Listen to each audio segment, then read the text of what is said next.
Advent, Week 2, Wednesday. A reading from St. Augustine's Discourses on the Psalms. God's promises are given to us through the Son. God fixed a time for His promises and a time for fulfilling what He had promised. The period of His promises was from the time of the prophets up to John the Baptist, and the period for fulfilling what He had promised is from John and henceforward to the end. God is faithful. He made Himself our debtor not by accepting anything from us, but by promising us such great blessings. The promise was not enough. He even chose to be bound by writing, creating for us a kind of bond for His promises, so that when He began to fulfill His promises, we might contemplate in Scripture the order of their accomplishment. The period of prophecy, therefore, as we have before now frequently said, was the announcement of the promises. He promised everlasting salvation and an unending life of blessedness with the angels, an unfading inheritance, everlasting glory, His own dear face, His sanctuary in heaven, and by the resurrection of the dead, no further fear of death.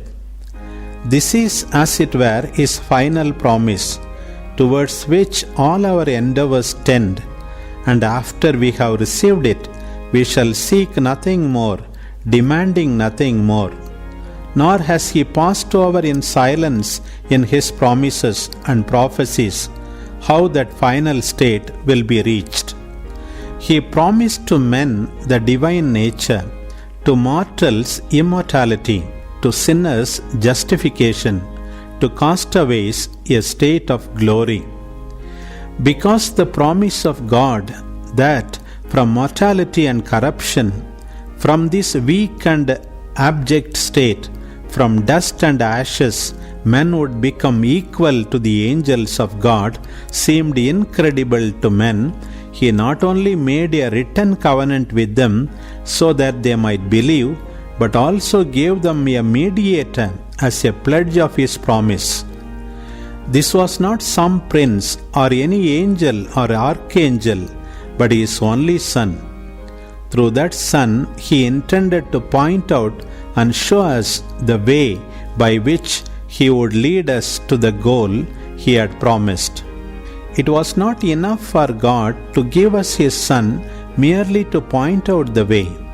He made the Son Himself the way, so that you might journey with Him as your guide, as He walks in His own way.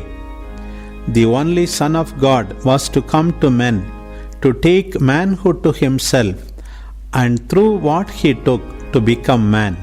He was to die, rise again, ascend into heaven, sit at the right hand of the Father, and fulfill among the nations what He promised.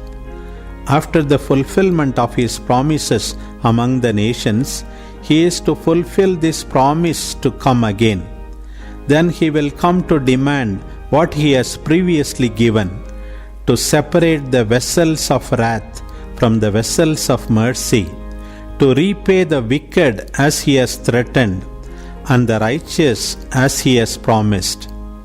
The whole of this was to be prophesied, was to be announced beforehand, was to have its future coming declared.